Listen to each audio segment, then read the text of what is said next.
Assalamualaikum warahmatullahi wabarakatuh. Salam sejahtera dan selamat malam. Kita bertemu bagi siaran kali ketiga hari ini untuk 1 hari bulan Januari 2021. Terima kasih pada mereka yang menyertai sesi pagi tadi dan sesi petang tadi, terutama petang tadi. Terima kasih pada mereka yang membuat 31 log. Saya ucap terima kasih banyak. Dan pada sesi petang tadi saya maklumkan kepada mereka yang menonton waktu petang untuk share poster mengenai kisah Al-Aqsa malam ni, kerana tak boleh boost poster tu, Facebook block.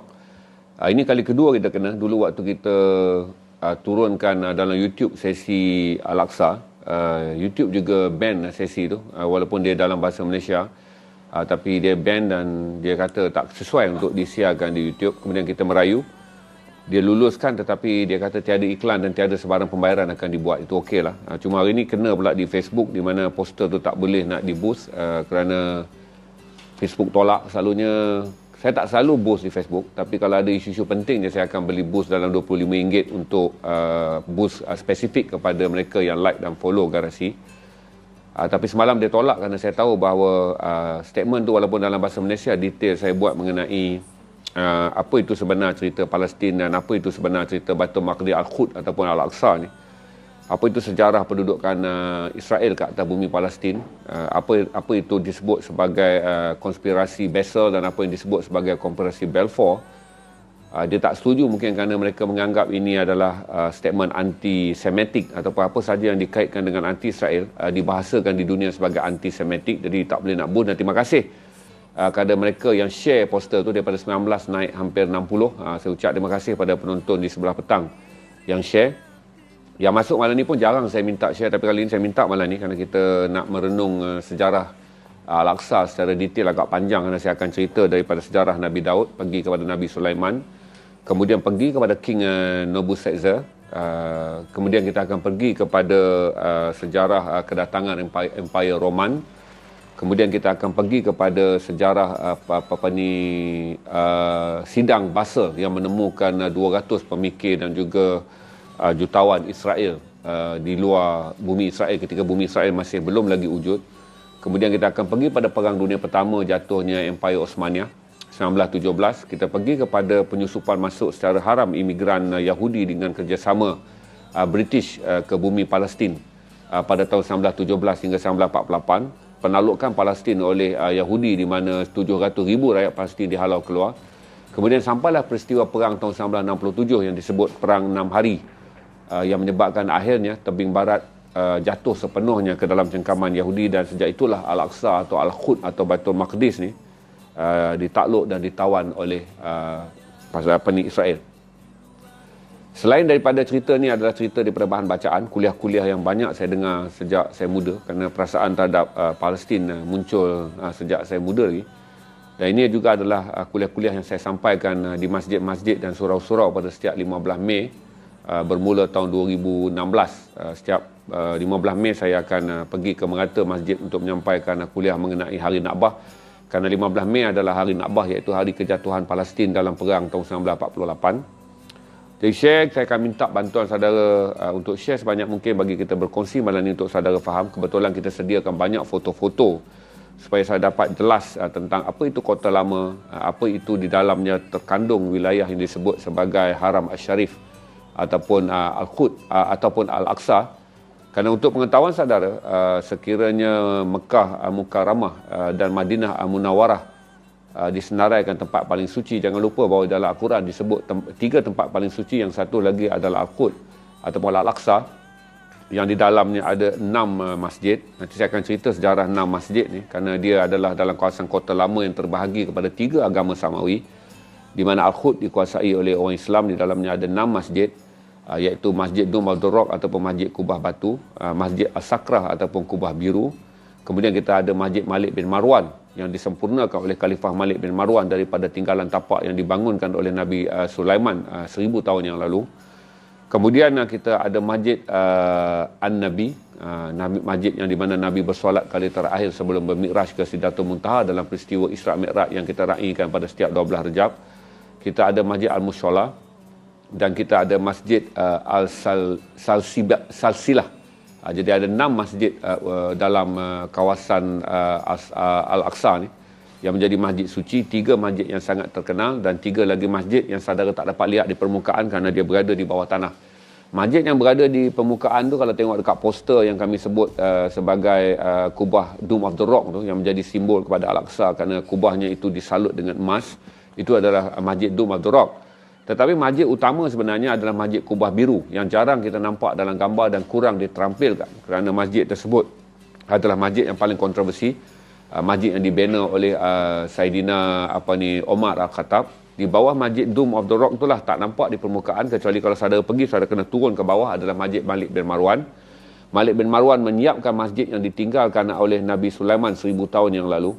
Ketika Nabi Sulaiman menyiapkan rumah ibadat yang pertama, yang kemudiannya dikatakan oleh orang Yahudi sebagai rumah ibadat mereka, mereka menyebutnya sebagai Temple of Solomon. Kemudian kita akan nampak masjid Al-Sisibilah yang dikaitkan dengan masjid Burak, masjid An-Nabi, kubah An-Nabi, di mana masjid dalam gua batu di bawah Dome of the Rock. Ada satu lagi masjid yang hanya sebesar separuh suku gelanggang badminton, di mana di situlah Nabi bersolat kali terakhir sebelum bermikraj ke Sidratul Muntaha dalam peristiwa Isra' dan Mi'raj. Jadi kita akan cerita malam ni supaya kita dapat berkongsi dan kita memahami kerana tahun baru, kerana tahun ini 2021 adalah tahun kempen sepenuhnya Garasi TV untuk apa yang kami sebut bebaskan Al-Aqsa atau bebaskan Al-Quds atau bebaskan Baitul Maqdis, sama je. Al-Aqsa merujuk pada kawasan suci, Al-Quds merujuk pada seluruh bandar Baitul Maqdis. Yang Israel menyebutnya sebagai Jerusalem, kita menyebutnya sebagai Baitul Maqdis, dan keseluruhan bumi Palestin yang kini dijajah sepenuhnya. Nanti kita akan share foto-foto dia, kita akan share detail dia untuk saudara pergi, dan saya 2 kali berada di sana. Dan selain daripada berjaya ke tebing barat, saya juga melawat seluruh Israel.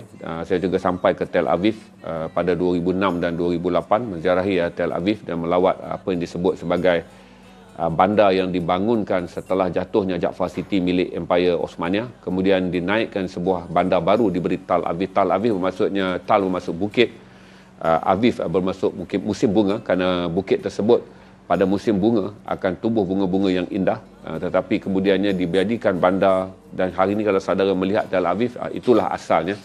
Kerana jarak Tel Aviv ke kota yang dibangunkan oleh Empire Osmania yang dikenali sebagai Jaffa City, ataupun bandar mata anak yang indah itu, hanya jarak dia 2 km. Kita akan start. Saya minta jasa baik tuan-tuan untuk share, kerana saya terkejut kerana nak blast poster Facebook tak benar kan, kerana kemungkinan kandungannya setelah dinilai oleh bahagian periklanan Facebook semalam, dia nilaikan sebagai kandungan berbau anti-Semitic atau anti-Israel. Jadi limited lah orang yang dapat poster tu. Dan saya ucap terima kasih petang tadi kepada 40 lebih orang yang tolong share.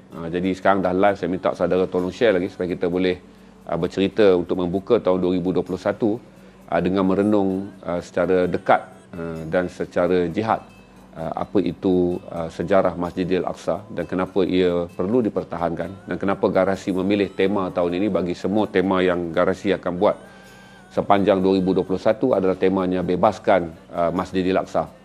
Kita ada berapa view ni sekarang? 428 kita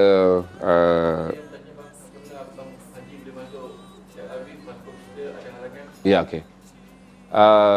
Sekarang sebenarnya saudara boleh masuk. Kalau saudara pergi sekarang pun saudara boleh masuk dengan agensi umrah yang akan menguruskan pasport, kerana Jordan mempunyai hubungan diplomatik dengan Israel dalam perjanjian Camp David 1978. Jadi Israel dan juga Mesir adalah negara yang paling awal ada perjanjian. Jadi kita akan pergi ke Jordan, kita akan minta permit khas daripada kerajaan Jordan dan kita akan masuk. Cuma saya tidak declare saya adalah wartawan, walaupun saya masuk untuk menghasilkan dokumentari. Tahun 2006 saya hasilkan dokumentari untuk Majalah 3, tahun 2008 saya hasilkan dokumentari untuk Astro Prima.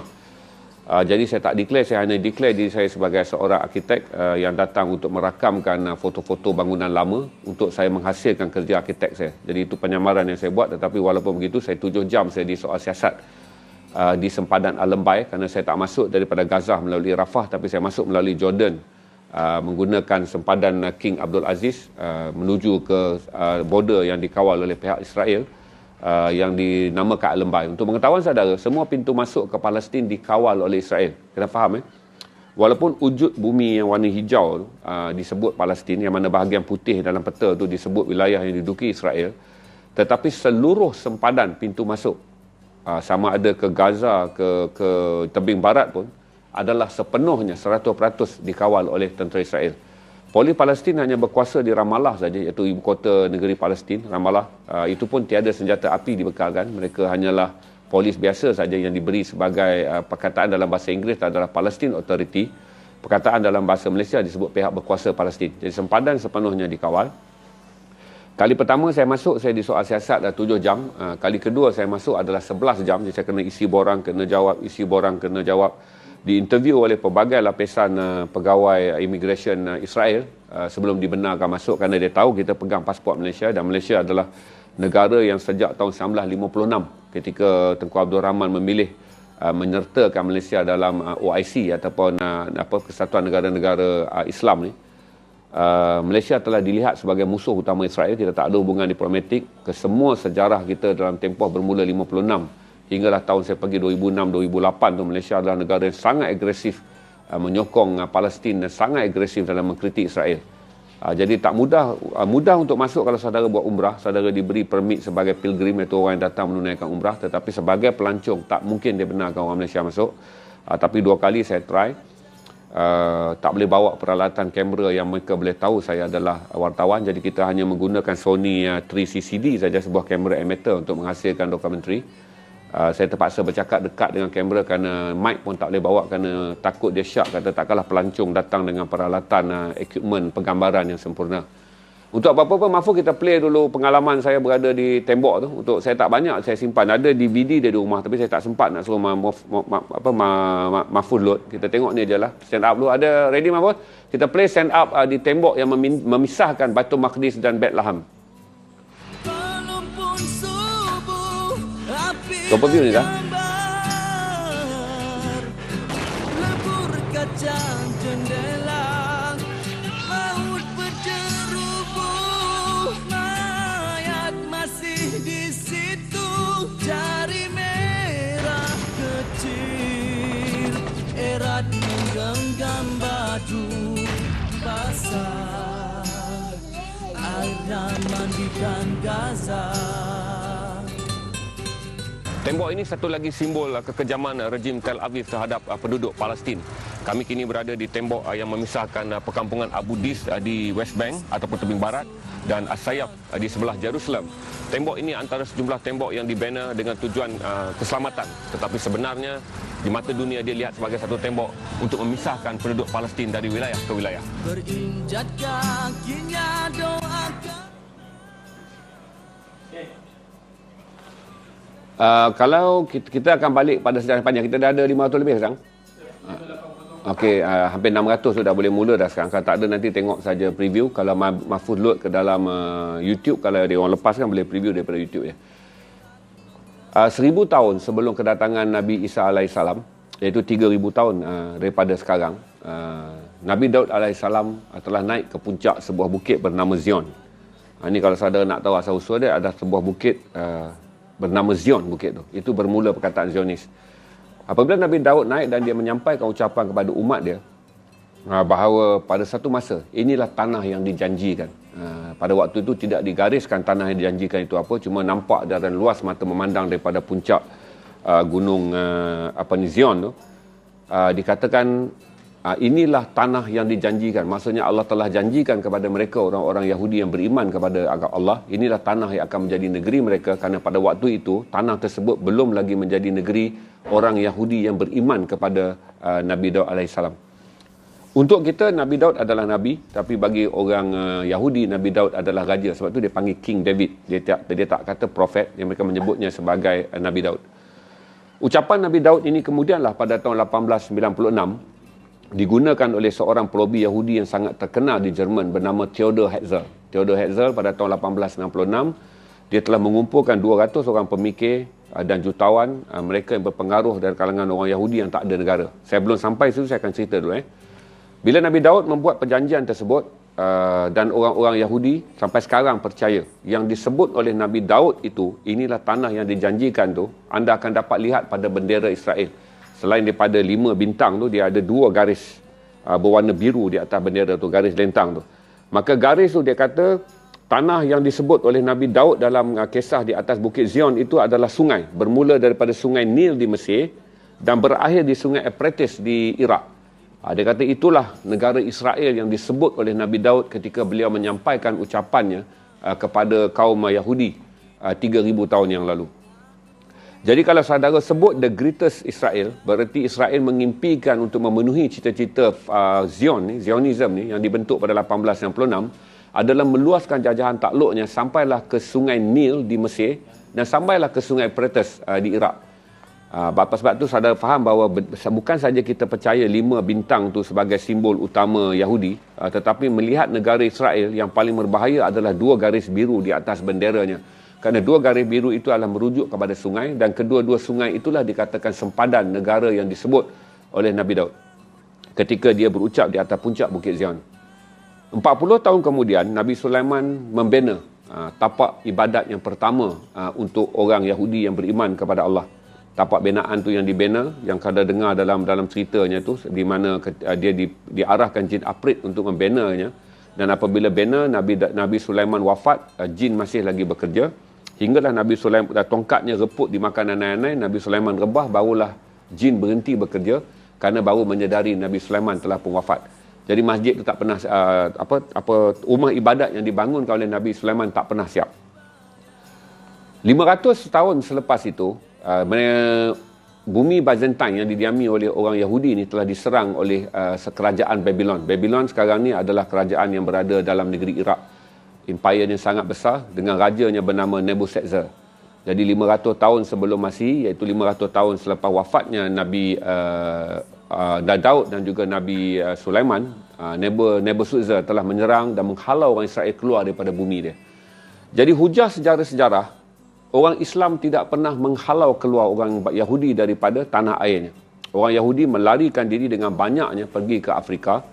Pada 2,500 tahun yang dulu apabila Raja Nebuchadnezzar menyerang dan dia ingin membunuh semua orang Yahudi kerana orang Yahudi pada waktu itu beriman kepada agama Allah, sedangkan Nebuchadnezzar beriman kepada agama yang lain, Zoroastrian. Jadi dia bunuh, dia halau dan keluarlah bertemparan orang Yahudi keluar dengan sebahagian besar daripada mereka telah pergi ke Ethiopia, sebahagian besar daripada mereka lari di Rusia, ada yang pergi ke India, sebahagian telah pergi ke Eropah. Bila sampai waktu tu, berarti mulalah keluar orang Israel secara banyaknya daripada bumi tersebut. Dalam tempoh tersebut, tanah itu didiami oleh orang Arab dan pelbagai bangsa termasuk juga orang Palestin. Palestin adalah migran yang datang daripada seberang laut, daripada Norway, keturunan Viking. Mereka datang dan kemudian mereka berasimilasi dan apabila tahun 637 Saidina Umar Al-Khattab sampai dan berjaya menakluk Baitul Maqdis. Saya cerita detailnya nanti kemudian. 637 Masihi, Nabi Isra' Mi'raj pada tahun 522 Masihi. Belum ada tempoh hijrahnya, dikira 522 Masihi Nabi Isra' daripada Mekah ke Masjidil Aqsa, kemudian bermi'raj daripada Masjidil Aqsa ke Sidratul Muntaha. Itu menjadikan sejarah Islam menggambarkan betapa pentingnya Masjidil Aqsa sebagai tempat suci, selain dia adalah kiblat pertama apabila kita bersolat sebelum turunnya wahyu. Nabi diminta menggunakan kiblat yang dibangunkan oleh Nabi Musa, iaitu Mekah Al-Mukarramah yang kita pakai sekarang. Bila sahaja bermula tahun 1776, orang-orang Yahudi yang tinggal ni mula berfikir untuk memiliki sebuah negara. Dan pada masa itu tidak terlintas mereka inginkan bumi Palestin. Mereka hanya memikirkan sahaja untuk ada sebuah negara. Tetapi pada tahun 1876, Theodor Herzl, seorang yang mengkaji banyak aliran mengenai Zionis, dia telah menulis sebuah buku menuntut apa yang dipanggil sebagai The Holy Land, tanah yang dijanjikan, dengan mengatakan bahawa orang Yahudi patut menuntut kembali bumi Palestin kerana di situlah negara merdeka, berasaskan kaum itu pernah tinggal di situ sebelum dihalau keluar oleh Raja Nebuchadnezzar ketika dia menjajah dan menakluk bumi Palestin. Orang Yahudi lari 2 kali. 500 tahun sebelum kelahiran Nabi Isa, mereka lari apabila dihalau oleh Raja Nebuchadnezzar. 40 tahun selepas kewafatan Nabi Isa, iaitu pada tahun 40 Masihi, Byzantine diserang sekali lagi oleh orang-orang Roman. Sekali lagi mereka lari, tetapi sebahagian mereka menantinya di sana. Dan ketika itu pada tahun kedatangan orang-orang Roman, Orang-orang Roman datang, orang-orang Yahudi, jadi 4 tahun 40 Hijrah. Orang Yahudi dan orang Kristian telah wujud di situ. Belum ada lagi orang Islam kerana belum lagi datang wahyu tentang Islam. Jadi 40 tahun Masihi, berlakulah krisis di mana bila orang Roman datang, orang Roman menakluk Byzantine, maka orang Kristian, pengikut Isa alaihissalam dan juga orang Yahudi, pengikut Musa alaihissalam tinggal di sana dan lari sekali lagi. Dan hinggalah tinggal orang Yahudi ini sangat minoriti di dalam bumi Israel. Kemudian Israel terus berkembang, Byzantine terus berkembang dan terus berkembang apabila tahun 1515 Empire Osmaniyah berjaya menakluk Byzantine. Walaupun dia berjaya lebih awal pada 1087 oleh khalifah oleh pahlawan yang terkenal Saladin Al-Ayyubi yang merampasnya daripada orang Inggeris dalam perang yang disebut perang salib 8 kali itu. Dalam sejarah Islam menyebutnya 9 kali, dalam sejarah Inggeris menyebutnya 8 kali, 8 pertempuran besar di antara Saladin Al-Ayyubi dan Henry the Lion. Sejarah yang sangat hebat di mana akhirnya pada tahun 1187 Saladin Al-Ayyubi telah berjaya menakluk bumi Byzantine. Apa yang sebenarnya berlaku pada tahun 1896 adalah sangat strategik. Theodor Herzl adalah seorang Yahudi yang sangat bijak, sangat luar biasa. Dia mengarang sebuah makalah dan juga sebuah ideologi yang mengatakan bahawa Israel adalah bangsa yang sepatutnya berada di bumi Palestin. Israel sepatutnya memenuhi cita-cita yang telah ditinggalkan oleh raja mereka iaitu King David ataupun Nabi Daud yang mengatakan bahawa negeri Israel ini kalau mengikut tanah yang dijanjikan oleh Allah, Alom dalam bahasa Israel, adalah daripada seluas sungai Nil, di sempadan sungai Nil Mesir dan sampailah ke sungai Euphrates iaitu di Iraq. Berarti mereka kalau ikut law-nya mereka akan menakluk sampai ke Mekah, sampai ke Madinah hingga sampai ke Iraq. Mereka akan menakluk sampai ke Sinai dan masuk sampailah ke sungai Nil di Mesir. Ini yang menjadikan kemudiannya satu falsafah Zionis. Berarti Zionis, dia lain daripada pandangan Judais iaitu Yahudi. Falsafah ini dikembangkan bersama dengan 200 orang Yahudi yang cerdik, yang berduit pada tahun 1896 di Basel, Switzerland. Maka bermulalah gerakan bawah tanah di mana mereka mula berkompromi untuk membina sebuah negara Israel. Cita-cita ini tak akan tercapai sekiranya mereka tidak menerima satu peluang yang sangat baik. Pada tahun 1611, King James di England, King England ingin berpoligami. Bila dia ingin berpoligami, dalam Kristian, Vatikan tidak membenarkan seorang Kristian berkahwin dua. Karena dia ingin berkahwin dua, maka gereja-gereja di England memutuskan hubungan dengan Vatikan. Berarti Vatikan tidak, gereja-gereja di England sampai hari ini tidak lagi merujuk kepada gereja Katolik di Vatikan. Ini memberi ruang kepada tahun 1876 oleh kerana banyak Yahudi yang ada di England juga memegang jawatan yang penting. Banyak juga Yahudi kaya di England, maka Theodor Herzl telah mengarahkan seorang Yahudi untuk terus saja hidup di sana dan mengembangkan ideologi ini untuk mempengaruhi ahli politik di England. Hinggalah pada tahun 1916 berlaku peristiwa yang sangat unik di mana seorang Yahudi yang menjadi pemimpin Yahudi di England bernama Rothschild telah berjumpa dengan Balfour. Balfour adalah seorang rakyat Inggeris berdarah Yahudi yang dilantik oleh Menteri Luar. Rothschild berbincang dengan Balfour, memohon pertolongan Balfour untuk mempengaruhi kabinet United Kingdom pada waktu itu supaya mengiktiraf satu perjanjian dengan mengatakan bahawa orang Yahudi yang berada di bumi Eropah boleh mendapatkan bumi Palestin untuk dijadikan sebuah negara Israel. Ini 1916 mereka berjaya. Dan nasib mereka bertambah baik apabila jatuhnya Empire Osmaniyah. Dalam Perang Dunia Pertama 1917-1918, Empire Osmaniyah kalah perang. Jatuhlah Empire Osmaniyah di bawah pimpinan Sultan Abdul Hamid yang kedua.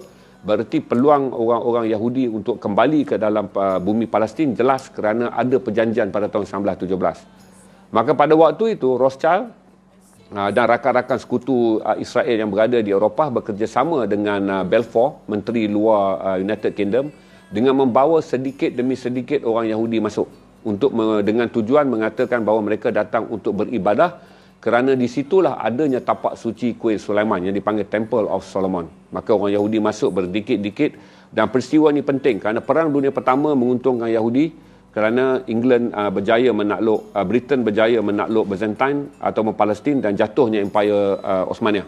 Nanti akan datang lagi satu untung yang besar pada Perang Dunia Kedua, walaupun hampir berjuta-juta Yahudi dibunuh oleh Adolf Hitler dalam Perang Dunia Kedua, tetapi akhirnya itulah peluang yang digunakan oleh Yahudi yang pergi sedikit demi sedikit dan terdapat 480,000 Yahudi yang berada di bumi Israel pada tahun 1948, dan pada 15 Mei dengan sokongan Britain, mereka melancarkan perang yang saya sebut sebagai Hari Nakbah.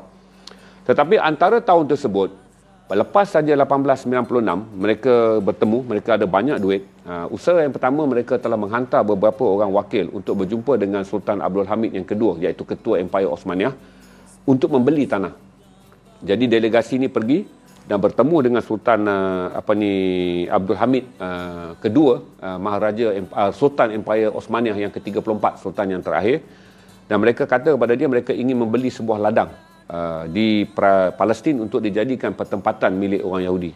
Apa yang dijawab oleh seorang sultan yang sangat beriman dan bertakwa ni, dia kata selain daripada apa yang ada ni adalah tanah jajahan milik kami, tetapi Palestin adalah bukan tanah jajahan Osmaniyah. Palestin adalah amanah Allah untuk kami jaga. Jadi maka dia tak mau berunding walaupun ditawarkan harga yang tinggi. Berarti sebelum Yahudi mengisytiharkan perang dan mengadakan kompromi dengan Britain untuk mendapatkan Israel, apa yang mereka untuk mendapatkan Palestin, langkah yang pertama mereka lakukan adalah langkah untuk membeli tanah. Mereka hantar orang ke Turki. Orang ni gagal pada tahun 1902, 6 tahun selepas peristiwa Basel di mana mereka merancang untuk membina negara, mereka gagal. Kemudian pada tahun 1906 mereka hantar lagi. Orang dan Sultan Abdul Hamid tetap menolak. Sultan Abdul Hamid kata yang pertama mereka ingin membelinya di bawah empire. Sultan Abdul Hamid nak jual. Kemudian mereka nak beli tanah peribadi. Sultan Abdul Hamid ada ladang kurma dekat sana. Dia orang kata dia orang nak beli tanah peribadi milik Sultan. Berarti ini bukan tanah dalam empire. Maka Sultan kata aku tidak akan jualkan juga kerana tanah ini juga adalah amanah Allah untuk aku. Kalau saudara baca tentang konspirasi kemudiannya, maka Yahudi telah menyerap masuk seorang yang bernama Mustafa Kamal Bashar. Mustafa Kamal Bashar ni adalah seorang Yahudi Latvia, tetapi telah berada lama di Turki dan identitinya adalah Turki kalau mengikut sejarahnya. Maka mereka menggunakan Mustafa Kamal Bashar untuk menganjurkan satu rampasan kuasa, dan akhirnya Sultan Abdul Hamid yang kedua, Sultan terakhir ni, jatuh pada tahun 1909, di mana Sultan Abdul Hamid dihalau keluar daripada bumi Turki dengan menggunakan Mustafa Kamal Bashar daripada bumi Turki, dan dia dihalau keluar. Untuk pengetahuan saudara juga, inilah kesedihan di mana kalau kita tengok apabila Yahudi tidak boleh membeli iman orang Islam melalui wang, apabila Yahudi tak boleh membeli iman orang Islam melalui ugutan ketenteraan, apa yang boleh Yahudi lakukan adalah dengan memecah belahkan orang Islam. Itu adalah kejayaan yang pertama yang ditulis oleh Theodor Herzl pada 1876, tetapi berjaya dipakai pada tahun 1909. Ini adalah di mana kalau saudara lihat hari ini media Yahudi sangat mahir, intelijen Yahudi berada di mana-mana, proksi Yahudi mana-mana, kerana Yahudi berpegang kepada teori bagaimana Theodor Herzl merancang membina sebuah negara Israel dengan menggunakan hal begini. Pertama, kuasai orang-orang yang memiliki kuasa. Yang kedua, kuasai media yang boleh mempengaruhi fikiran orang ramai. Dan jangan kamu masuk berperang dengan mereka kerana kamu tak akan menang, tapi hantarlah orang mereka untuk berpecah belah sama mereka. Itu 3 perkara yang Theodor Herzl gariskan sebagai perang media, perang politik dan perang strategi, yang akhirnya mereka berjaya membina sebuah negara Palestin, sebuah negara Israel. Selepas kalah Perang Dunia Pertama dan empire sebahagian daripada bumi Byzantine telah ditakbir oleh British. Bila habis saja Perang Dunia Kedua, wilayah yang menjadi milik Osmaniyah dibahagi-bahagi. Itali mendapat bahagian utara Afrika, Maghribi apa semua tu dapat kepada mereka. Mesir dapat kepada mereka. Perancis mendapat Lebanon. Sebab tu kalau tengok Lebanon tu dia dapat pada Perancis. Maka Inggeris mendapat wilayah Palestin. Kerana selepas Perang Dunia Pertama mereka menewaskan Jerman, mereka berbagi-bagi tanah dan harta pusaka. Tolong pusing kipas saya. Harta pusaka, harta perang, rampasan perang, dan menjadikan perjanjian Balfour tu menjadi lebih cerah. Kerana satu adalah kerana menteri luarnya iaitu Balfour adalah seorang Yahudi yang memang pro-Yahudi. Kemudian ketua komuniti Yahudi di UK adalah seorang yang sangat kaya, Rothschild. Kalau sebut family Rothschild kaya sampai sekarang. Dia nama keluarga Rothschild kaya sampai sekarang. Maka dengan menggunakan 2 orang ni mereka membawa orang Yahudi masuk orang Yahudi. Hinggalah ada 480,000 orang Yahudi pada tahun 1948, sehari sebelum kejadian apa yang disebut 15 hari bulan Mei, Hari Nakbah. Hari Nakbah berlaku apabila Yahudi dibunuh oleh begitu banyak orang Jerman dalam Perang Dunia Kedua, Adolf Hitler perang. Maka itulah alasan yang digunakan oleh Barat untuk menyokong orang Yahudi. Kerana Barat telah bersatu untuk menjatuhkan Jerman. Yahudi berada di belakang orang Barat ketika Perang Dunia Kedua. Maka Barat nak balas budi dia. Barat kata, ambillah kamu bumi Palestin. Jadi bila 480,000 orang berada di sana, masa tu Herod Templar yang mati kena tembak dekat Malaysia tu, dekat jalan nak pergi ke Cameron tu. Herod Templar tu dinaik pangkat ke Malaysia ketika dia mengetuai operasi 1948, 15 Mei untuk membolehkan orang Yahudi menghalau dan membunuh dan membakar 500 perkampungan orang Palestin dan menghalau orang Palestin hingga terhimpit di Gaza dan kemudian menjadi pelarian pergi ke tebing barat. Orangnya adalah Herod Templar. Jika orang tak tahu tu, kita duk baca Herod Templar, kita buh zaman jalan Templar, taman Templar, segala macam Templar. Templar lah mentor ataupun the great designer yang design bagaimana orang Yahudi dibekalkan dengan senjata, dibina quarters untuk perlindungan orang Yahudi. Kemudian daripada situlah mereka keluar dan menyerang orang Islam dalam satu peristiwa yang orang Islam tak bersedia. Jadi pada 15 hari bulan Mei yang dipanggil hari Nakbah ataupun hari kesedihan atau hari air mata, 700,000 orang Palestin dihalau, berimpitlah mereka di semenanjung Gaza yang kecil itu dan berimpitlah mereka di West Bank. Ini peristiwa yang paling sedih, di mana bermulanya sebuah negara Israel sedikit demi sedikit. Habis saja part ni, saya rasa tak ada apa soalan. Semua orang dah selesai part ni. Kita tanya soalan tu sampai part ni. Nanti panjang part ni, kita akan pergi pada part perang 6 hari nanti. Panjang, kita pergi part ni dulu. Kalau ada apa-apa soalan? Berapa kita ada view dah? Okey, kalau tak ada apa soalan. Ada soalan tak? Saya bagi masa tu.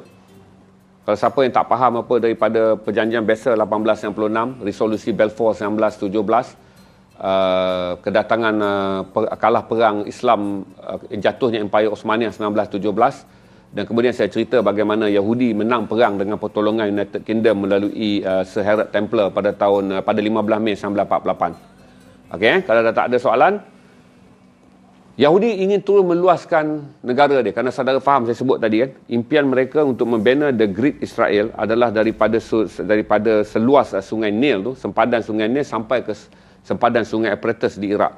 Berarti wilayah tu akan juga menyebabkan mereka akan menakluk Mekah dan Madinah kalau ikut map The Greatest Israel yang ditafsir oleh Theodor Herzl, berasal daripada ucapan Nabi Daud ketika berada di atas Bukit Zion. Pada tahun 1968, apabila orang Yahudi menjadi pelarian, orang Islam menjadi pelarian dan menumpang di tebing barat yang bersempadan dengan Jordan. Orang Jordan bagi bantuan, orang Syria bagi bantuan. Yahudi merasa sangat terancam kerana mereka bimbang sekiranya orang Palestin yang menjadi pelarian di tebing barat kembali menjadi kuat kerana mereka disokong oleh negara-negara Islam, terutama Syria dan terutama Jordan. Maka pada 5 hari bulan Jun, mereka melancarkan satu perang yang dipanggil perang 6 hari. 5 hari bulan Jun dia serang, dan 10 hari bulan Jun, ini saya cerita kota lama, di mana pada 10 hari bulan tentera Islam telah mengaku kalah. Jordan berundur, Syria berundur, Lebanon berundur, begitu juga Mesir berundur. Tetapi ada 600 komando yang dicampurkan antara pejuang Palestin dan komando Jordan terus saja berada di pintu singa. Nanti saya tunjuk kota lama tu, saya sebut pintu singa, saudara tanya kat mana, nanti Mahfuz akan tunjuk kota lama sebentar lagi. Kita akan pergi ke kota lama yang sensitif tu. Dia bertahan, saya dapat tengok tempat tu. Bila saya berdiri, saya tengok, saya cerita dekat saudara, saudara akan menitik mata. Sebab bekas-bekas peluru yang ditembak, saudara boleh bayang ketika Palestin telah mengarahkan tenteranya untuk berundur, ketika Jordan memanggil balik tenteranya untuk berundur, 600 orang komando ni memilih untuk kekal kepada perintah Allah, tidak kekal pada perintah amir mereka. Jadi berperang bertembak. Pintu singa tu yang paling dekat dengan dia adalah Masjid Nabi Daud, di mana di situlah makam Nabi Daud yang dianggap raja oleh orang Israel dan dianggap nabi oleh orang Islam. Berlaku tembak-menembak, dan pada 10 hari bulan syahidlah 600 orang ni.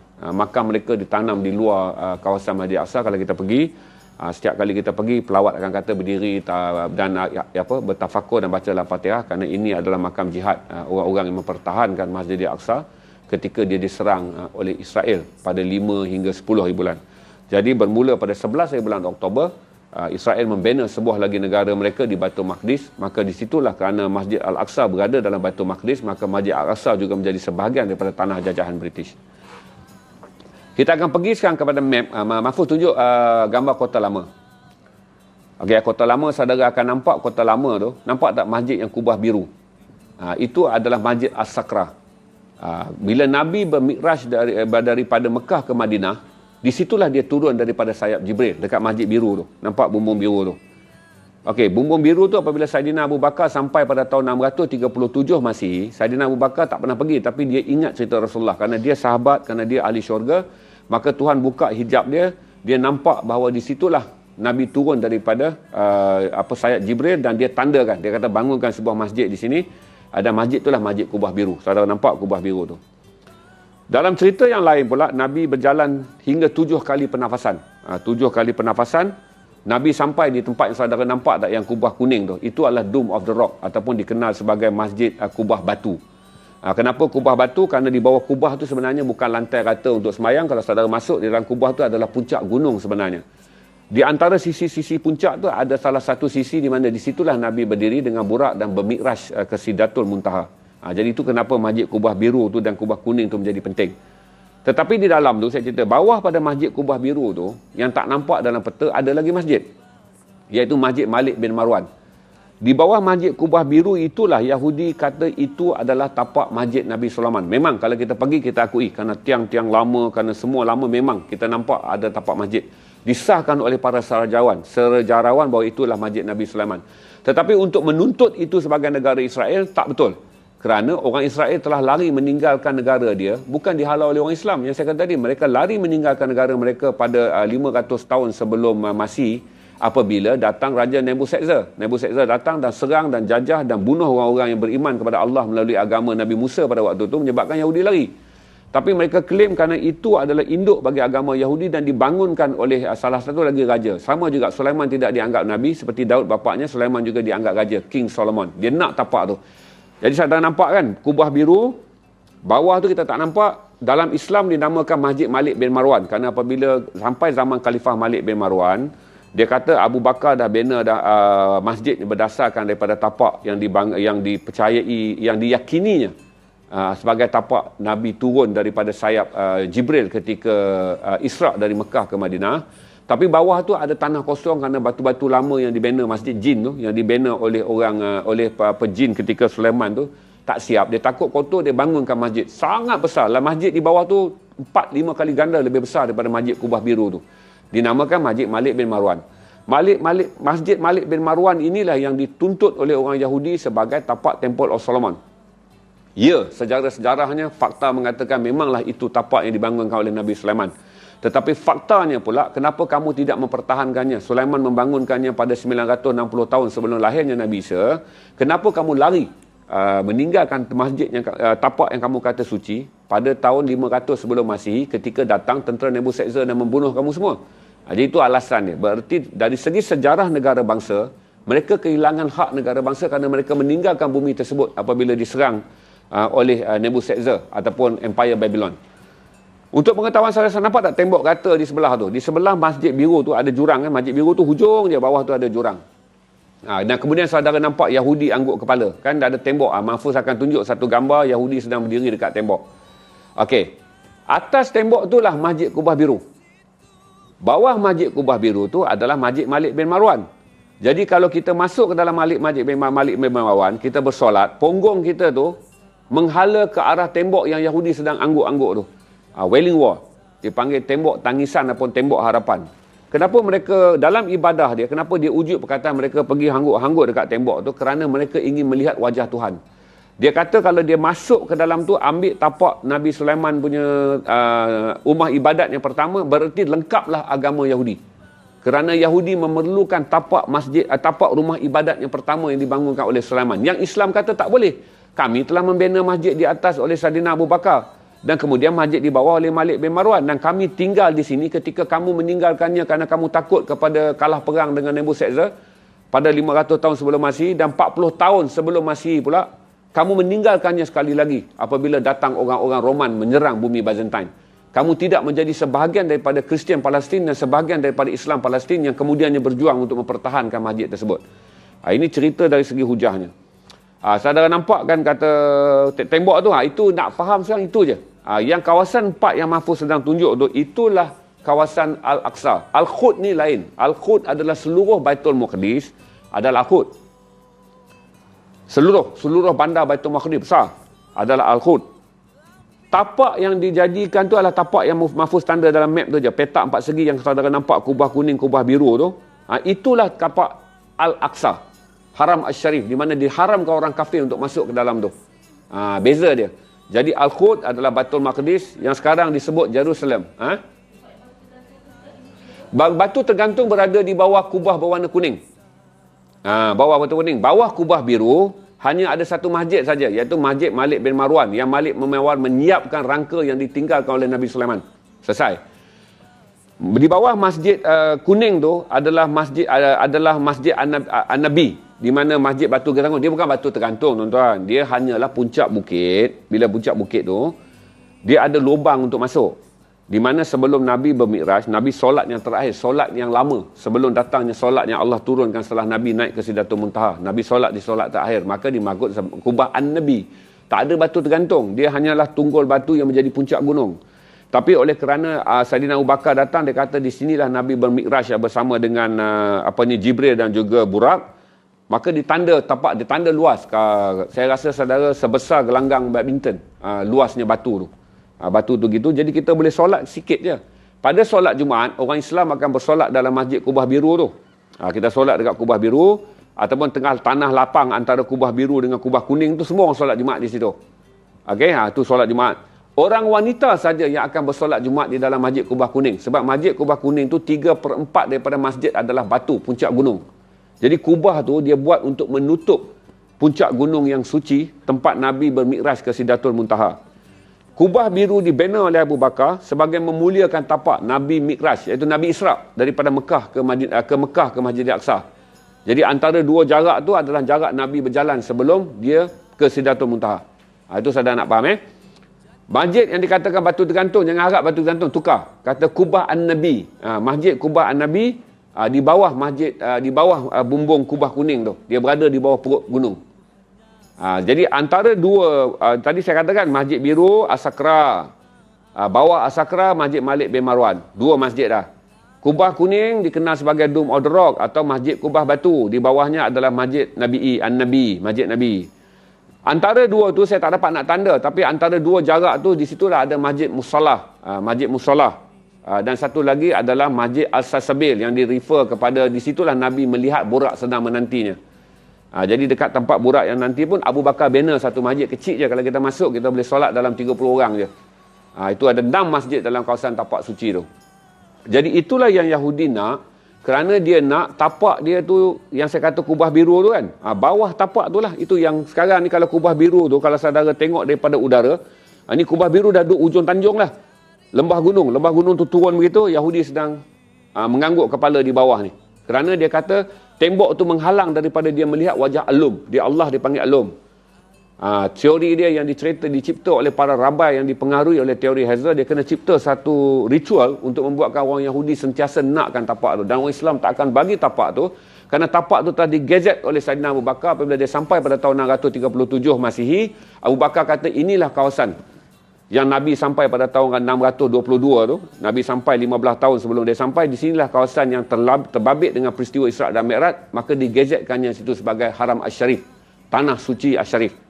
Tak boleh orang kafir masuk. Statusnya sama dengan Masjid Nabawi, dengan Mekah dan juga Madinah.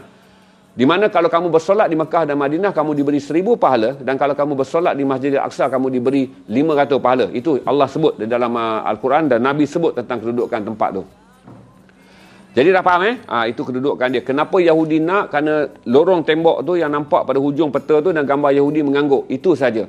Yang menjadikan orang Islam berasa sangat bimbang, kerana sekiranya Yahudi mengambil alih tapak tu, berarti dia bukan saja mengambil tapak Temple of Solomon, dia akan menghapuskan sekali tapak Mi'raj, Isra' dan Mi'raj. Di mana of course lah dia ambil, dia akan gazetkan ke seluruh kawasan Masjid Al-Aqsa sebagai Temple of Solomon, iaitu rumah ibadat yang pertama dibangunkan oleh seorang Nabi dari kaum Yahudi. Dan itulah rumah ibadat yang suci. Dia nak samakan benda tu macam Mekah, kiblat yang dibina oleh Nabi Ibrahim. Kemudian apabila Muhammad tak mau lagi bersolat berkiblat kepada Masjid Al-Aqsa kerana disindir oleh orang Yahudi, maka turunlah satu firman di mana Muhammad kemudian mengalih kiblatnya menghadap kepada kiblat yang dibina oleh Nabi Ibrahim. Semayang yang pertama daripada kiblat yang dibina oleh Nabi Musa dan Nabi Sulaiman ni, kemudian berpindah pergi kepada kiblat yang dibina oleh Nabi Ibrahim.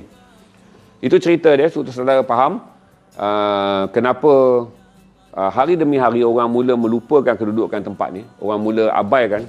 Jadi 2021 kita melancarkan kempen. Akan ada banyak siri ni. Saya akan panggil juga orang-orang yang lagi mahir daripada Yayasan Al-Aqsa. Kita akan nampaklah sepanjang tahun ni kita akan berkempen untuk mengingat, memahamkan saudara, menanam. Ini sebenarnya tanggungjawab kita. Bukanlah soal ni kempen. Ini adalah itikat kita. Kena pegang. Kalau kita beriman, kita bertakwa, benda disebut dalam Quran, benda digariskan sebagai dalam Islam, kena pegang. Itu saya cerita dia bukan kempen tentang selamatkan Palestin, kempen tentang anti-Yahudi. Dia adalah satu perkara yang bersangkut dengan itihad kita. Itihad kena pegang. Kalau siapa beriman, dia kena pegang. Kalau beriman dengan Al-Quran, tak lengkap kalau kamu tidak beriman dengan mengatakan bahawa Al-Aqsa adalah tempat yang ketiga paling suci, kerana Allah sebut 3 tempat paling suci, Mekah, Madinah dan juga Al-Aqsa. Ada soalan tak?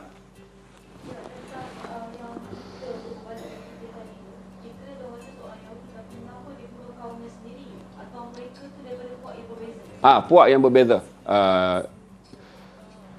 Dalam cerita banyak mitos, tapi saya tak percaya. Dalam cerita banyak teori konspirasi mengatakan dia adalah seorang Akernazi. Berarti dia membunuh. Itu teori dia. Sebenarnya Hitler tak dibesarkan sebagai seorang Yahudi, dia dibesarkan sebagai seorang Nazi. Dia Aryan. Sebab tu dia tidak pernah menggazetkan bangsa lain. Dia gazetkan bangsa dia tu sebagai Aryan. Orang menyebutnya. Kemudian teori konspirasi. Secara sejarah, fakta utama yang kita pegang, dia seorang Hitler, seorang Adolf Hitler lahir di Austria. Austria adalah sebahagian daripada Jerman pada waktu tu. Dia datang dan dia ingin membina sebuah bangsa yang hebat, kerana bangsa tu anti kepada Yahudi. Jadi secara hidupnya dia tidak pernah mengamalkan ajaran Yahudi. Dan dia tidak mengamalkan ajaran Kristian. Dia mempunyai ajarannya sendiri, iaitu Aryan, bahawa kaum Aryan adalah kaum yang dimuliakan dan dicipta oleh Allah, manakala kaum-kaum lain adalah kaum yang dicipta daripada monyet bertukar menjadi manusia. Itu teori dia. Maka dia bunuh orang Yahudi.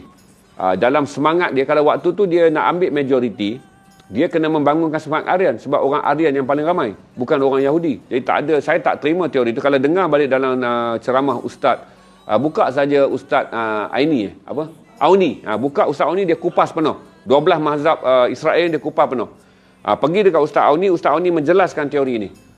Tentang Akernazi, tentang teori konspirasi ini. Bahawa dia juga bersetuju dengan mengatakan walaupun wujud milah ataupun mazhab pelbagai bani dalam Israel ni tak timbul sama sekali, kerana Adolf Hitler bukan pengamal Yahudi. Adolf Hitler lebih pada ideologi politik. Adolf Hitler ingin membina sebuah bangsa Aryan yang sangat kuat, maka dia bergerak bersama orang Jerman. Dan kerana pada waktu itu kekayaan dalam bumi Jerman dikuasai oleh orang Yahudi, maka cara dia nak bangunkan sentimen memusuhi dan membangunkan semangat kebersamaan orang Yahudi, semangat orang Aryan. Perang yang pertama adalah memusnahkan orang Yahudi dalam bumi Jerman, kemudian lebarkan lagi empire itu untuk menakluk seluruh dunia. Okey?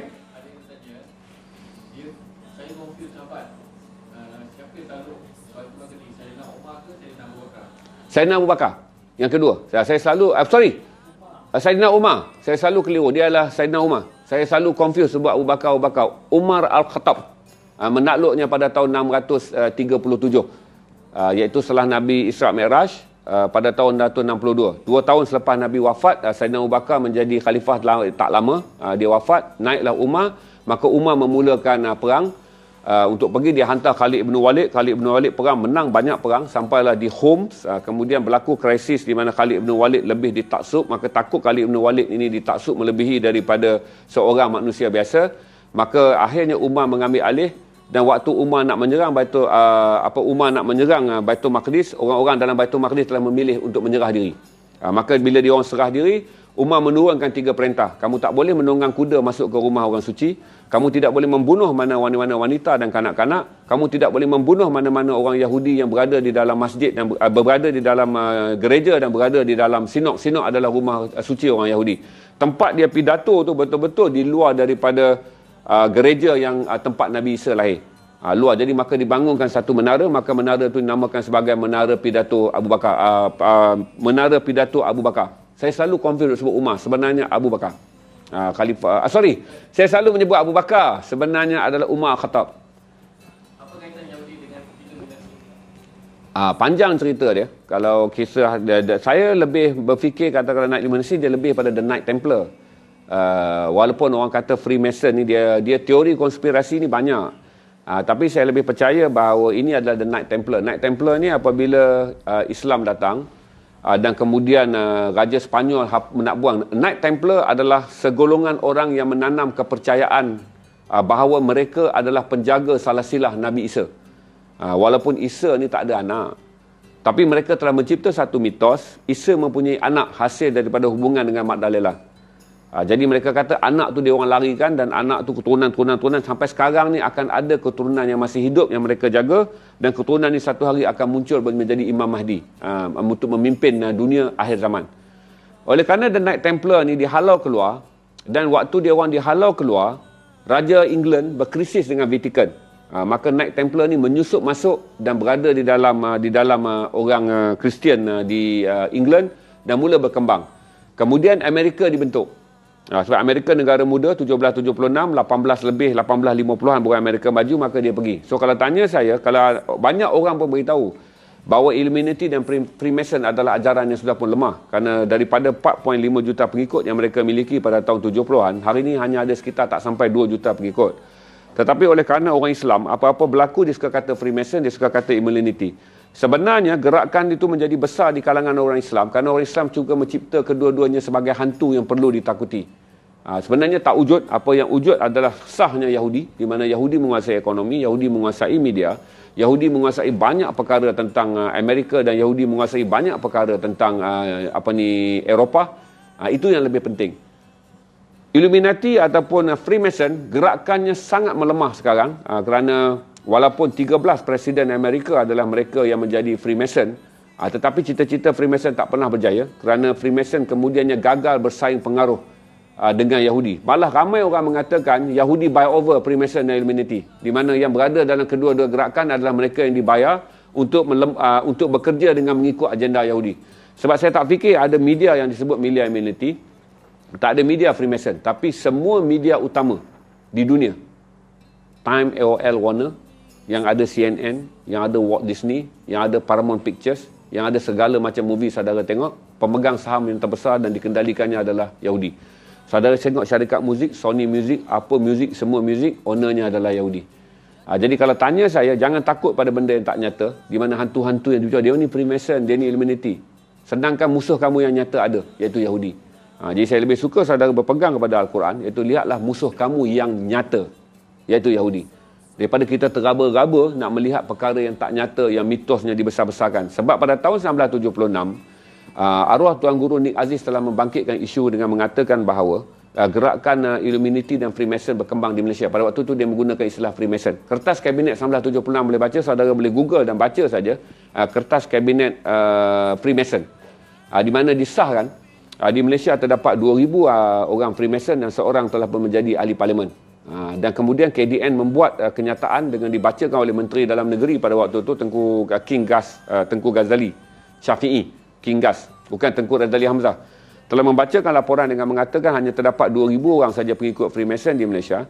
Mereka tidak berbahaya, hanya menjalankan kerja-kerja amal je. Dan salah seorang daripada mereka telah menjadi ahli parlimen pada waktu itu. Dan di Amerika pun, kalau saudara baca, Freemason telah tidak lagi ditakuti, Illuminati telah tidak lagi ditakuti kerana gerakan mereka yang pada satu masa pernah mencapai 4.5 juta ahli, sekarang mereka ada kurang daripada 2 juta ahli. Jadi kita balik kepada Al-Quran, peganglah pada Al-Quran, iaitu musuhmu yang nyata, musuh kamu yang nyata. Yang nyata adalah Yahudi. Okey?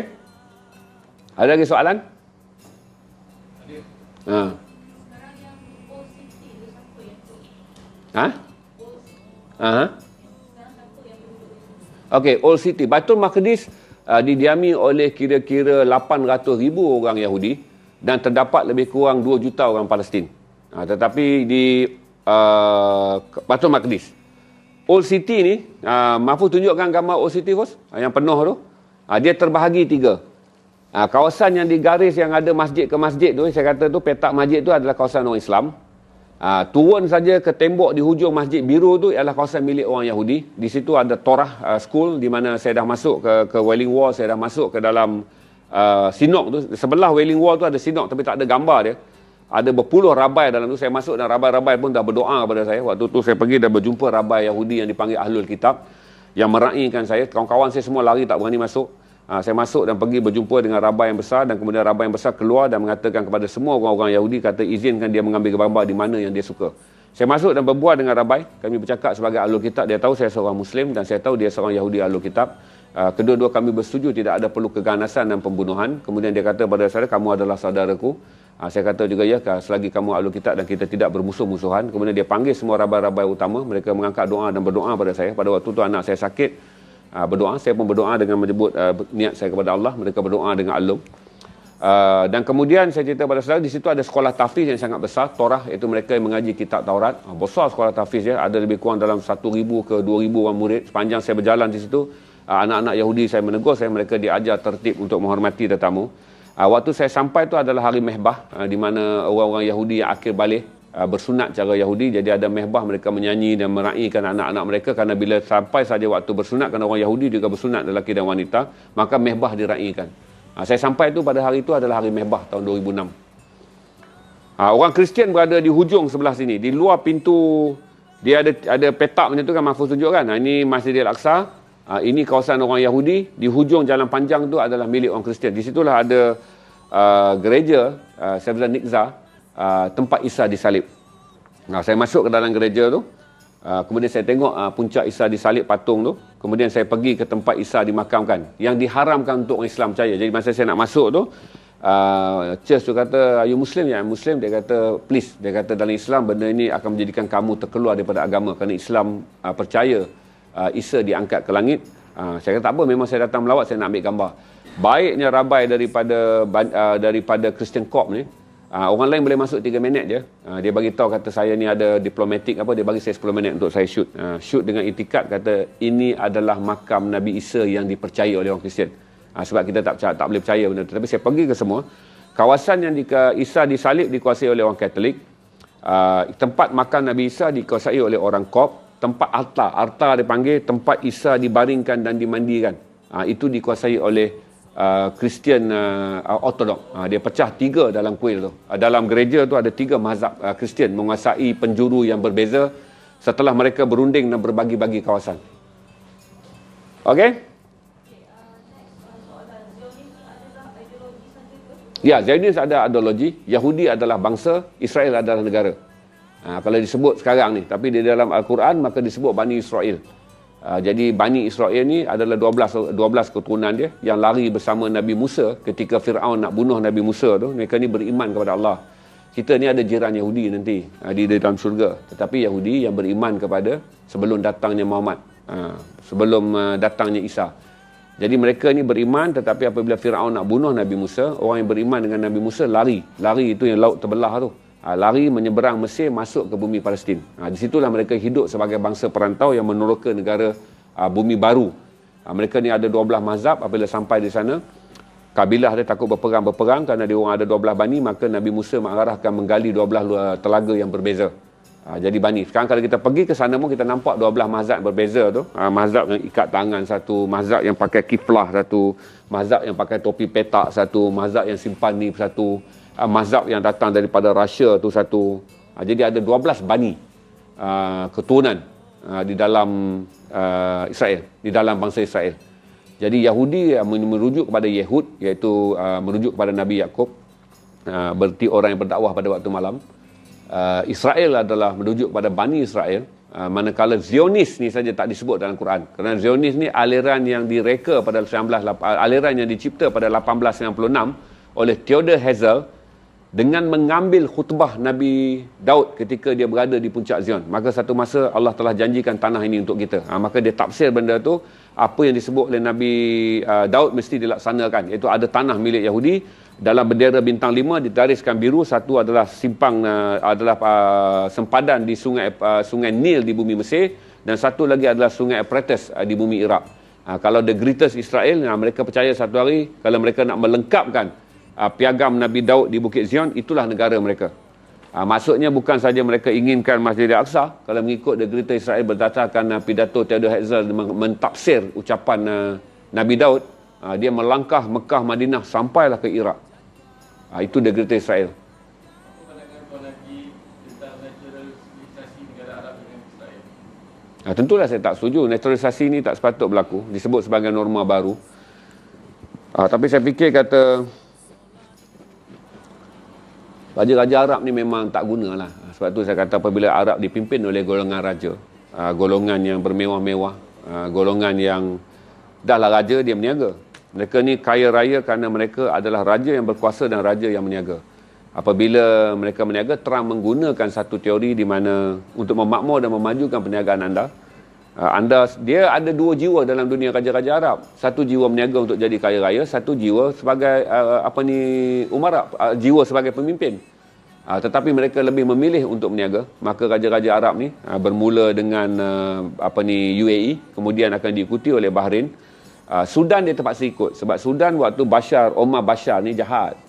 Omar Bashar bunuh banyak orang. Bila Omar Bashar dijatuhkan, waktu sepanjang Omar Bashar ada tu, negara tu disenarai hitam, disekat, tak dapat terima bantuan, dianggap negara pengganas. Bila naik saja pemimpin yang baru, dia tak terpaksa memimpin negara. Untuk mengeluarkan negara dia daripada senarai hitam, untuk membolehkan negara dia menerima bantuan pada dia, maka Amerika bagi kata dua, kau kena iktiraf Israel, kau akan dapat semua bantuan. Maka Sudan terpaksa sign perjanjian tu untuk mengiktiraf Israel, untuk membolehkan Sudan dikeluarkan daripada senarai negara pengganas dan Sudan dikeluarkan sebagai senarai negara hitam. Tapi tentang Bahrain dan UAE ni saya tak boleh faham. Tapi saya jangka negara-negara pro yang lain seperti Kuwait mungkin akan menandatanganinya. Libya kalau terdesak. Sebab tu saya rasa saya bersetuju untuk ada campur tangan yang kuat Turki di Libya. Kerana Turki berada di Libya untuk campur tangan supaya tak menang kerajaan pro Amerika. Kalau menang kerajaan pro Amerika di Libya, berarti Libya juga akan mengiktiraf Israel. Saya jelaskan kepada saudara, Maghribi juga akan mengiktiraf Israel. Kerana Maghribi adalah bumi awal di mana apabila orang Israel lari meninggalkan bumi Byzantine ketika diserang oleh Nebuchadnezzar dan diserang oleh Empire Roman, mereka pergi berlindung di Maghribi. Maghribi lah celaka paling besar. Sebab Maghribi sampai satu peringkat nak pujuk Amerika dan nak menerima pengiktirafan ekonomi. Maghribi bagi tahu bahawa mulai tahun ni 2021, pelajar-pelajar sekolah mereka akan diajar mata pelajaran untuk menghormati budaya dan juga agama Yahudi dan kaum Israel. Itu paling teruk Maghribi ni. Okey? Saya rasa dalam semua empat negara ni, UAE, Bahrain, Sudan, Maghribi lah paling tak masuk akal. Sampai dia nak iktiraf, dia jilat Yahudi ni sampai dia kata dia akan mengajar sistem pendidikan di sekolah supaya anak-anak Islam di Maghribi selepas ini menghormati Yahudi sebagai sebuah bangsa dan menghormati Israel sebagai sebuah negara. Saya pun tak tahulah raja dia makan apa. Apa kaitan Yahudi dengan Mesiah? Mesiah, Yahudi percaya pada semua orang percaya. Islam percaya kepada Imam Mahdi dan Nabi Isa. Agama Samawi ni dia ada banyak part-part yang dia hampir sama. Iaitu Mesiah bagi pada Yahudi adalah Mesiah mereka.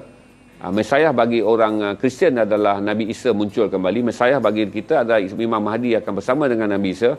Dan akhir zaman di mana musuh-musuh Islam dihapuskan. Itu beza dia. Mesiah ni sebenarnya perkataan. Iaitu messenger, orang yang menyampaikan. Iaitu utusan Allah. Paling mudah, utusan Allah.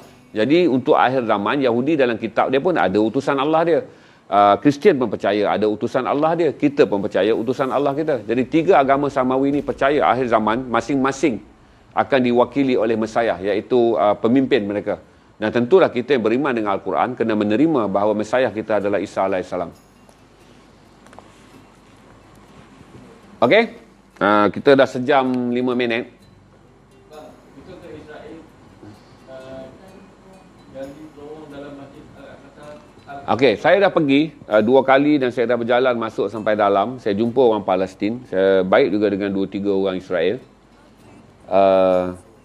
Saya fikir kata teori itu digunakan oleh ramai, bagus juga. Pelobi-pelobi Islam menggunakan teori itu untuk menakut-nakutkan, untuk mendesak masyarakat dunia mengekang. Sebab kalau dia gali pun dia tak jumpa. Aneh, dia sekarang kan panjang, tinggi ini Masjid Kubah Biru. Dekat sini je yang Masjid Nabi yang dipanggil Malik bin Marwan, Temple of Solomon. Turun ke bawah lagi dia memang boleh gali gunung batu. Tapi kalau dia gali pun dia tak dapat apa. Orang kata dia gali untuk runtuhkan. Buat apa dia nak runtuhkan? Sedangkan Temple of Solomon tu para rabai menganggap itu rumah suci. Berarti teori gali terowong tu logik kita bincangkan. Buat apa dia nak gali terowong? Kalau dia gali terowong, dia tak boleh masuk Temple Solomon. Pasal Temple Solomon tu sasah. Kalau saudara masuk ke Masjid Malik bin Marwan solat, tapak-tapak tiang Masjid Jin tu masih ada. Masih ada di situ. Jadi Masjid Jin bukan berada di bawah Kalau dia gali daripada bawah, dia gali je lah. Dan dia tak akan buat sebarang benda. Sebab tu dia orang kata, dia orang tidak akan menyerang satu tempat tu di kawasan Masjid Al-Aqsa. Kerana kalau berlaku pertempuran, akan musnahkan Temple of Solomon. Temple tu yang dia nak. Sebab tu dia menggunakan desakan diplomatik. Iaitu membuat isolasi, pujuk semua negara Islam, pulaukan Palestin, hingga satu masa dia orang halau Palestin keluar daripada Baitul Maqdis pun, tak ada negara Islam akan buat pembelaan. Dia tak terowong tu, dia nak gali bagaimana? Itu mitos dia cerita pasal kotak Tabuk ni. Tabuk ni pun katanya tanya orang-orang Arab ni mitos lah. Tabuk ni adalah pembawa 4 tiang tu. Awak tengok dokumentari banyak tu tentang Tabuk tu. Apa tahu kitab Tamlud ataupun Tabuk. Orang kata Tabuk ni dah dilari. Dalam dokumentari menggambarkan Tabuk ada yang dilarikan di Somalia, ada yang mengatakan lari di Ethiopia, ada yang kata tenggelam dalam kapal. Tetapi ada sebahagian mitos mengatakan kalau dia cari, dia jumpa, ambil lah, tak ada kena-mengena dengan kita. Tapi kalau dia gali itu menyebabkan runtuh, maka yang akan musnah adalah Temple of Solomon. Dia nak gali, cari tak Tabuk, carilah. Tetapi untuk mengatakan dia gali dan satu hari dia akan menyebabkan rumah suci itu roboh adalah mustahil, kerana rumah suci yang itu adalah rumah suci yang utama bagi dia. Jadi saya tak nampak teori itu berkesan. Kalau dia cari kitab Tabuk tu, dia carilah. Tapi saya beritahu pada saudara bahawa masa saya pergi ke sana, tidak langsung orang Palestin berbual tentang isu ni. Dan logiknya setelah saya tengok kawasan, saya berada dalam kawasan dan saya masuk solat dalam Masjid Malik bin Marwan ni, saya cerita walaupun kubah batu dan Masjid As-Sakra ni nampak dengan ketara untuk solat kan. Ataupun kita pergi ke Masjid An-Nabi, tempat Nabi bersolat kali terakhir yang kata batu tergantung tu. Batu tergantung tu di bawah ini macam ni. Ini Nabi bermikraj, gunungan, atas ni kubah. Antara puncak gunung ni juga ada satu lubang. Lubang tu lah lubang tempat Nabi bersolat yang kata batu tergantung tu. So kalau tanya pada saya, tak masuk akal teori tu. Kalau dia gali roboh benda tu, yang musnah adalah rumah suci dia. Sebab rumah suci yang dia nak ambil tu sekarang adalah di bawah tapak Masjid As-Sakra, di dalam kawasan Masjid bin Malik bin Marwan. Itu jawapan saya. Pendapat hadis tentang Erdogan, Presiden Turki yang banyak pertahankan Palestin. Pastilah. Pastilah dia ada perasaan kerana orang Turk pernah menjadi pemimpin Islam yang panjang daripada 1515 sampai 1917. 400 tahun orang Turk menguasai empire. Orang Turk adalah bangsa yang paling luas menyebarkan Islam sampai ke Andalus.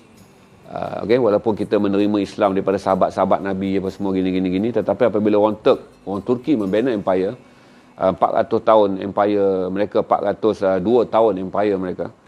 Mereka lah yang meluaskan Islam sampai ke Spanyol, ke Grenada, bawa Islam sampai ke Albania, cuma tak masuk sampai ke bumi Inggeris saja. Mereka yang bawa Islam pergi ke Asia Tengah, sampai ke Uzbekistan, Pakistan, sampai ke banyak wilayah tu. Besar empire Turk. Dan saya fikir seperti mana kita di Malaysia, kita ada semangat orang Melayu mengatakan Nusantara ini adalah tanah air kita. Kita ada perasaan tu. Tak kisahlah saudara berasa saudara City Boy ke, saudara berasa saudara orang Sabah ke, saudara berasa saudara orang Jakarta ke apa ke. Tapi apabila sampai satu masa kita dicabar oleh mana-mana pihak, kita akan balik kepada ini adalah Nusantara, bumi kami, alam orang Melayu. Itu perasaan yang masih ada di kalangan orang Turki, kerana mereka itu adalah, mereka fikir bahawa Islam pernah menjadi agama yang mereka lindungi selama lebih 400 tahun. Secara politiknya dia nampak banyak campur tangan, tetapi saya rasa dia lebih maklum sebagai seorang yang mahir. Dia lebih maklum, dia lebih faham. Saya tengok dalam kacamata, saya duduk kat Malaysia, duduk KL, jadi reporter, jalan sana sikit, jual benda. Saya tak boleh memperlekehkan pendirian beliau, kerana beliau memimpin satu bangsa yang besar. Beliau menentang semua benda-benda besar ni. Dia menentang Rusia, dia menentang Amerika, dia menentang segala-galanya. Berarti nak memperlekehkan dia tu tak mungkin, kerana tidak ada presiden pun dalam mana-mana negara Islam, dalam mana-mana sejarah Turki moden yang mempunyai keberanian dan pegangan yang sangat kuat tentang melindungi Islam dalam campur tangan politik ni, kecuali Erdogan. Okey, saya rasa dah panjang. Kita setahun ni kita nak raikan, yang risau 2-3 bulan sekali kita akan ada. Saya akan panggil ramai. 8 hari bulan Januari kita akan ada dengan Brother Zairul. Brother Zairul ni lagi faham lah, sebab dia buka sekolah di Gaza. Dia akan jadi tamu kita daripada Islamic Relief Malaysia. Dia akan datang, nanti kita boleh cerita, walaupun dia tak mungkin nak sentuh politik dia, tapi kita boleh cerita banyak pengalaman dia, kerana dia membuka sekolah di Gaza. Jadi dia selalu berulang-alik di Gaza. Saya tak pernah masuk Gaza, saya lebih di Baitul Maqdis. Nanti 8 bulan boleh tanya juga. Nanti saya bawa, tak apa, tahun ni tahun sepanjang tahun kita akan bercakap tentang ni. Saya akan bawa lebih banyak orang daripada Yayasan Al-Aqsa, orang daripada Aman Palestin, mereka yang mahir untuk bercerita tentang sejarah. Saya hanya bercerita tentang fakta dan juga pengalaman saya waktu berjalan di sana. Berapa kita ada view ni dah? Tu juga Alhamdulillah, ramai orang nak dengar cerita tentang Palestin ni. Masa saya nak minum air kejap, play sekejap video yang saya dekat tiang tu betul. Untuk tengok ini antara satu daripada puluhan, tapi saya dapat simpan yang ini je jumpa kat YouTube. Yang lain semua dalam video di rumah dan saya tak malas nak balik rumah ambil video tu. Play dah apa? Okay, minum sekejap. Api menyambar, lebur kacang jendela, maut berjerubuh, mayat masih di situ, jari merah kecil, erat menggenggam baju basah, airnya mandikan Gaza.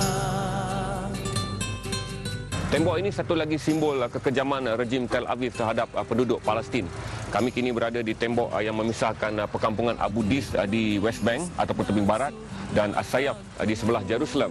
Tembok ini antara sejumlah tembok yang dibina dengan tujuan keselamatan, tetapi sebenarnya di mata dunia dia lihat sebagai satu tembok untuk memisahkan penduduk Palestin dari wilayah ke wilayah. Berinjak kakinya doakan rembulan, keringkan jemuran, rindu hanya satu, esok solat Jumat, ingin doa mengadu diri yatim piatu.